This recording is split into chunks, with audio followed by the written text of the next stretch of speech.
Cancer, hi! Welcome to Mr. Queen PH at titinan natin ang energies na parating sa inyo ngayong New Moon in Taurus sa May 8, 2024, 11:21 a.m. Philippine Time. So if you are living outside of the Philippines, i-check nyo na lang kung kailan yung eksaktong oras at araw ng New Moon sa inyong lugar. Ayan. So, mas maganda na panoorin nyo to sa perspective ng inyong rising sign kasi mas accurate siya. Although, pwede pa rin naman kayong mag-resonate sa inyong sun sign at moon sign. So, kung hindi nyo pa alam kung ang inyong rising sign, meron tayong link sa description at sa pinned comment, no? Kung paano nyo kakalculate yung inyong rising sign. So, lalagay nyo lang yung information nyo ng inyong date of birth and then ika-calculate na. And then, pag nalaman nyo na kung ano yung inyong rising sign, panoorin nyo rin yun kasi maaring mas maka-resonate kayo doon. Okay, so, Cancer, ang New Moon in Taurus ay mangyayari sa inyong 11th house. 11th house of friendships, community, technology. So, maaring marami ka ngayong magiging kaibigan, new connections, new friendships. Maaring magiging member ka ng mga grupo. Ayan, grupo sa Facebook.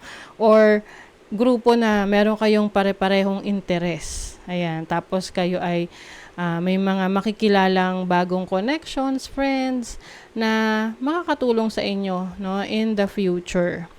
Yan, mas maganda na marami kang connections. Kasi syempre, no, pag mas marami kang kakilala, kapag meron kang gustong malaman about a certain topic, pwede mong kontakin yung tao na yun na, uy, ito, alam niya yan kasi may experience siya dyan. No? Things like that. So, ang energy ng Taurus, this is a fixed earth sign. So, very stable ang energy na to. Okay, so yung iba sa inyo, kung meron na kayong existing friends, mas lalo nyong patitibayin yung connections nyo sa kanila. At yung iba naman, new friends. No? Pwedeng itong mga kaibigan na to magiging long-term friendship yung magkakaroon kayo niyan. And then, you're going to be more productive. Maaring marami kang mga projects na gagawin. Pwedeng sa community, lalo na kung ikaw ay isang public servant, no?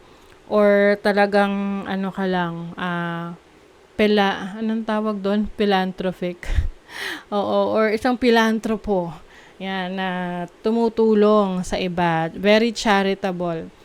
Oo. So, maaring meron kang mga tutulungan na mga nangangailangan.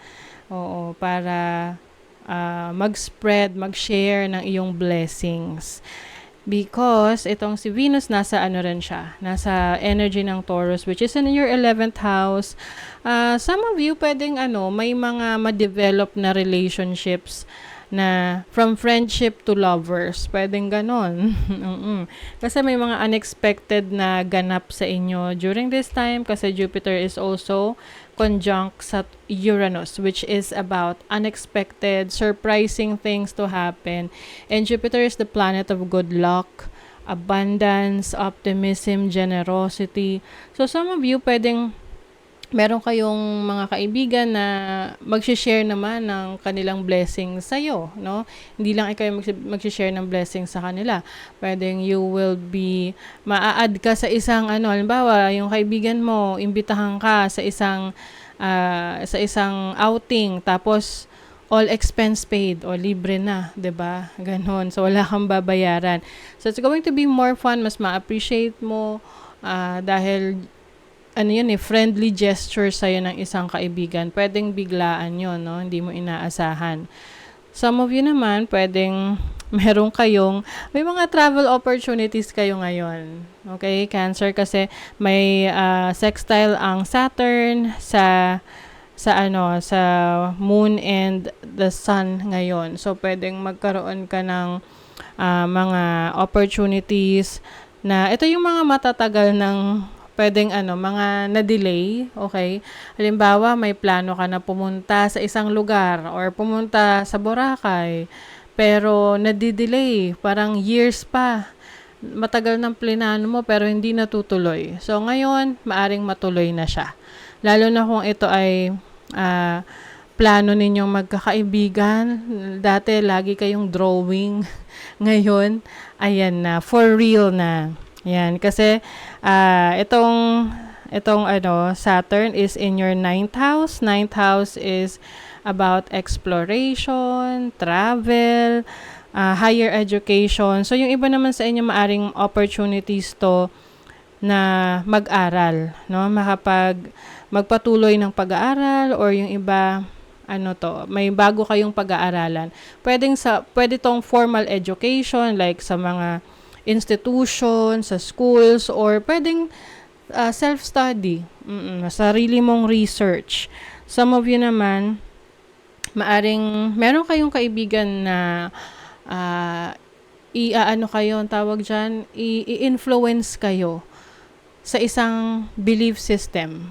So, halimbawa, ikaw, nung una hindi ka naniniwala sa astrology, pero meron kang nakilalang kaibigan na magaling siya mag-explain about astrology, and naging interesado ka kasi nakaka-resonate ka sa ina-explain niya. So, mga ganon. So, ibig sabihin yan, mas lalo kang magiging interesado sa isang bagay dahil sa impluwensya sa iyo ng isang kaibigan or someone na kakilala mo na nai-inspire ka rin. So, it can be any interest, no? Pwede ring kahit anong interest yan, pwedeng sa music na kailangan mong aralin. And also, itong 11th house, this is about experimentation, discoveries. So, maari ring mas magiging very active ka sa social media. So, kung ikaw naman ay nasa industry ng technology, okay, yung iba sa inyo, magkakaroon kayo ng opportunity na mag-travel dahil sa work ninyo, dahil sa career ninyo. Tipong ipapadala ka ng company mo sa ibang lugar, sa ibang branch ng company nyo, or for training, for additional, additional knowledge. So, magiging maganda ang takbo ng iba sa inyo career and travel opportunities and learning opportunities for you during this time. So, tinan pa natin. Kuha pa tayo ng cards for you. Cancer. You have the Hanged Man. The Nine of Cups. So, itong Hanged Man, this is about a different perspective in life, no? Bagong paniniwala, bagong pananaw sa buhay. So, I feel like mas nagmamature ka ngayon. Mas marami kang natututunan about sa paligid mo, about sa mga nangyayari sa buhay mo. You have the Nine of Cups. So, this is happiness. I think mag-e-enjoy ka during this time. Maraming mga fun times together. You have the King of Pentacles. So, when it comes to your business or career, stable ang income, no? Pasok ng income mo. You have the Knight of Pentacles.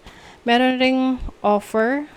Maaring bagong source of income, bagong trabaho or business na pag-iisipan mo kung kaya mong gawin. You have the Eight of Pentacles. Yes, this is about mastering your craft. So, when it comes to your career, your job, your source of income, mas lalo mo pang ginagalingan. Ito yung tipong talagang tinatrabaho mo para mas makita mo yung resulta ng iyong efforts, ng iyong hard work. So, hindi lang naman to hard work, also, playtime, no? Sabi nga work hard, play hard. Yan. Let's see what else. Clear your mind. Ayan. So, magkakaroon ka ng clarity, lalo na kung may nagbabago sa mindset mo ngayon, may nagbabago sa mga belief system mo, mas nagiging malinaw sa'yo kung ano yung gusto mong paniwalaan, kung ano yung saan ka mas nakaka-resonate. Make time for self-love. Yes, you will also give time for yourself. Me time. Date with yourself.